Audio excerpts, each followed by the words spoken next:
Welcome back guys. आज का जो वीडियो होने वाला है हमारा, वो आपके यूनिवर्सिटी एग्ज़ाम्स और कॉम्पिटिटिव एग्ज़ाम्स के पॉइंट ऑफ व्यू से आपके लिए बहुत ही हेल्पफुल होने वाला है। तो इस वीडियो को कम्प्लीटली देखें और चैनल को ज़रूर सब्सक्राइब कर लें ताकि आगे भी आने वाले वीडियोज़ के आपको नोटिफिकेशंस मिल पाएँ। एंड अब बिना देर किए हम शुरू करते हैं अपने आज के टॉपिक के साथ। So let's continue. आज का हमारा टॉपिक है ज़ीरो एड्रेस इंस्ट्रक्शन। ठीक है, तो इसको कंटिन्यू करने से पहले यदि आपने 3 एड्रेस, 2 एड्रेस और 1 एड्रेस इंस्ट्रक्शंस पर जो मैंने वीडियो बनाई थी वो नहीं देखी है तो आप पहले प्लेलिस्ट में जाकर उन्हें ज़रूर चेक करें ताकि आपको ज़ीरो एड्रेस इंस्ट्रक्शन समझने में काफ़ी आसानी होगी। ठीक है, तो हम आप शुरू करते हैं इसे। देखिए, तो ज़ीरो एड्रेस को समझने से पहले हम बात कर लें थोड़ा सा ब्रीफ में कि इंस्ट्रक्शन क्या होता है ना। तो इंस्ट्रक्शन की यदि मैं बात करूं तो इंस्ट्रक्शन, क्योंकि हमारा जो कंप्यूटर सिस्टम होता है उसमें सेल्फ का कोई भी इंटेलिजेंस नहीं होता, इसलिए अगर आपको कुछ भी उससे ऑपरेशन परफॉर्म करवाना है तो हमें उसको इंस्ट्रक्शन देने होते हैं या उसको कुछ कमांड देनी होती है। ठीक है, जो कि एक पर्टिकुलर फॉर्मेट में होती है ताकि जो कंप्यूटर है उसमें कोई प्रॉब्लम ना आए और सारे सिस्टम्स में एक यूनिफॉर्मिटी बनी रहे। ठीक है, तो यदि हम कहें कि जो भी हमारा इंस्ट्रक्शन होता है उसका जो फॉर्मेट होता है उसमें सबसे पहले आता है ऑप कोड। ऑप कोड बताता है ऑपरेशन कोड को। ठीक है, ऑपरेशन मतलब कि आप एडिशन, सब्ट्रैक्शन, मल्टीप्लिकेशन, डिवीजन क्या परफॉर्म करवाने वाले हैं, कौन सा ऑपरेशन, वो बताता है आपका ऑप कोड। ठीक, ये जनरली निमोनिक्स होते हैं, मतलब यदि एडिशन लिखना है तो हम सिर्फ ADD लिख देंगे तो उससे पता चल जाएगा हमें कि हम एडिशन करवाने वाले हैं। फिर आता है हमारे पास ऑपरेंड। ऑपरेंड मतलब कि वो वेरिएबल्स, वो रजिस्टर भी हो सकते हैं या कोई मेमोरी लोकेशन हो सकती है जहां पर हमारा डेटा रखा है, जिस डेटा पर हमें कोई ऑपरेशन परफॉर्म करवाना है। ठीक है, तो 3 एड्रेस के केस में यहाँ पर 3 ऑपरेंड्स आते हैं, 2 के केस में 2 ऑपरेंड्स, 1 के केस में 1 ऑपरेंड। एंड जब हम बात करेंगे जीरो एड्रेस की तो यहाँ पर हमारे पास में आएगा 0 ऑपरेंड्स। तो 0 ऑपरेंड मतलब कि सिर्फ ऑपकोड आएगा और एक्सटर्नली आपको कोई भी ऑपरेंड स्पेसिफाई करने की जरूरत नहीं पड़ेगी जीरो एड्रेस इंस्ट्रक्शन के केस में। तो ये कौन से इंस्ट्रक्शंस होंगे? ये वो इंस्ट्रक्शंस होंगे जिसमें हम कोई ना कोई कैलकुलेशन करवा रहे हों या फिर कंप्यूटेशन करवा रहे हों। ठीक है, तो अब बात आती है कि यदि हम कैलकुलेशन करवा रहे हैं तब तो ऑपरेंड्स लगेंगे, क्योंकि बिना ऑपरेंड्स के कंप्यूटर को कैसे पता चलने वाला है कि उसको ऑपरेशन किस डेटा पर परफॉर्म करना है। तो उसका आंसर है कि जो हमारा कंप्यूटर सिस्टम है उसको ये चीज पता है कि जब हम कोई कंप्यूटिंग कर रहे हैं और कोई ऑपरेंड नहीं देंगे एक्सटर्नली तो उसको पता है कि हम किस पे परफॉर्म कर रहे हैं ऑपरेशन, स्टैक पर। तो अब बात आती है कि स्टैक क्या होता है। स्टैक एक डेटा स्ट्रक्चर होता है जिसमें इंसर्शन और डिलीशन एक ही एंड से होता है। ठीक है, एक ही साइड से, इंसर्ट भी यहीं से होगा और डिलीट भी यहीं से होगा। तो इसको कहते हैं हम टॉप ऑफ स्टैक। तो क्योंकि यहाँ पर वैल्यू है तो टॉप आ जाएगा यहाँ पर, यदि नेक्स्ट वैल्यू आती मान लो तो टॉप आ जाता है यहाँ पर। तो जो भी लेटेस्ट वैल्यू आएगी अगर हम इसको डिलीट कर देंगे तो टॉप यहाँ से हट के कहाँ आ जाएगा, जहाँ पर वैल्यू है इस पर। इसको भी डिलीट कर दोगे तो टॉप यहाँ से हट के आ जाएगा यहाँ पर। तो स्टैक में ऑपरेशंस टॉप नाम के इससे ही होते हैं, वेरिएबल से। तो इंसर्शन यहाँ पर होगा, यदि कोई ऑपरेशन परफॉर्म करना है तो भी वो टॉप के 2 एलिमेंट्स पर ही कैलकुलेशन परफॉर्म करता है। तो यहाँ पर जो भी इंसर्शन है उसको बोलते हैं पुश ऑपरेशन, और डिलीशन या फिर रिमूव कर रहे हैं उसको कहते हैं पॉप ऑपरेशन।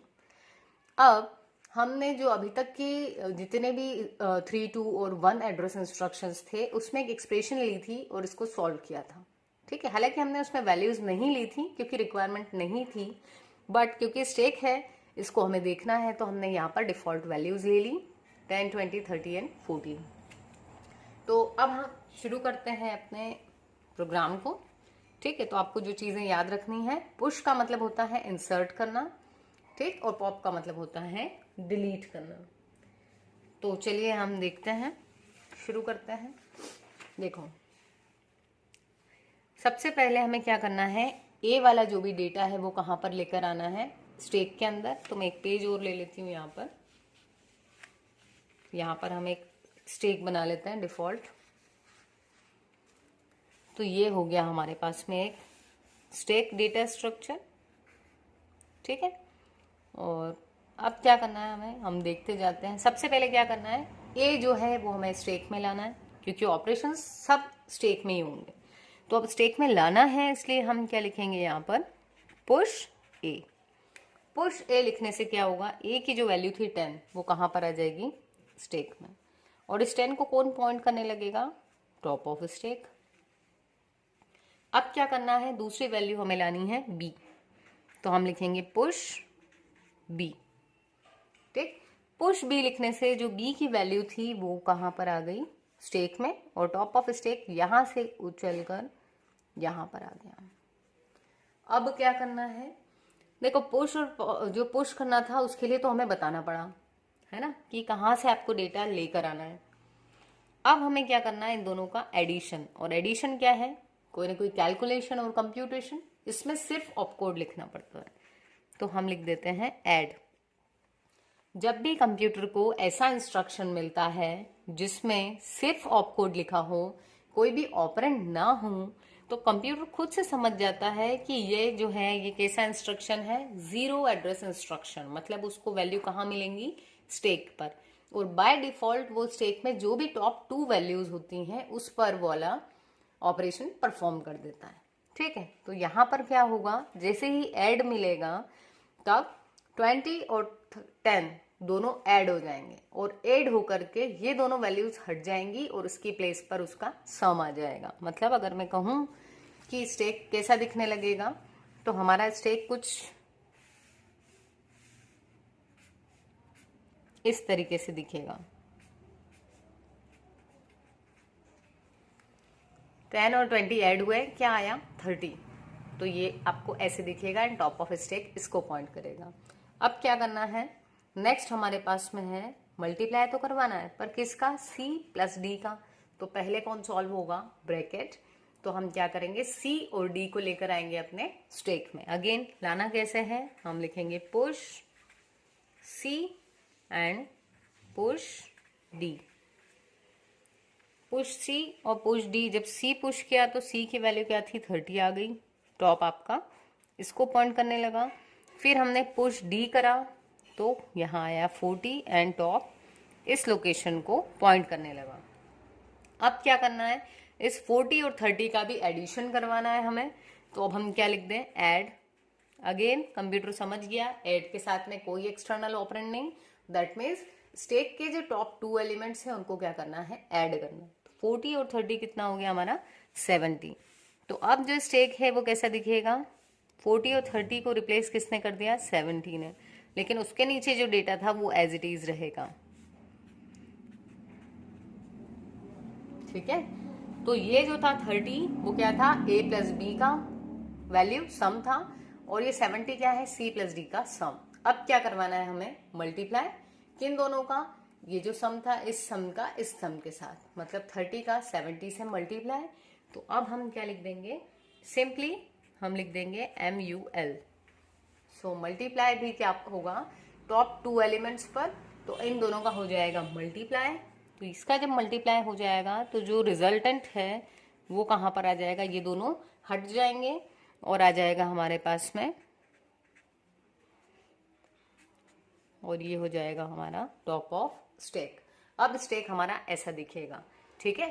तो स्टैक पे जो वैल्यू है टॉप में वो कितनी है, 2100, जो कि क्या था, इन लोगों का मतलब इन वैल्यूज का फाइनल, ये जो पूरी एक्सप्रेशन थी इसका फाइनल सम, फाइनल वैल्यू।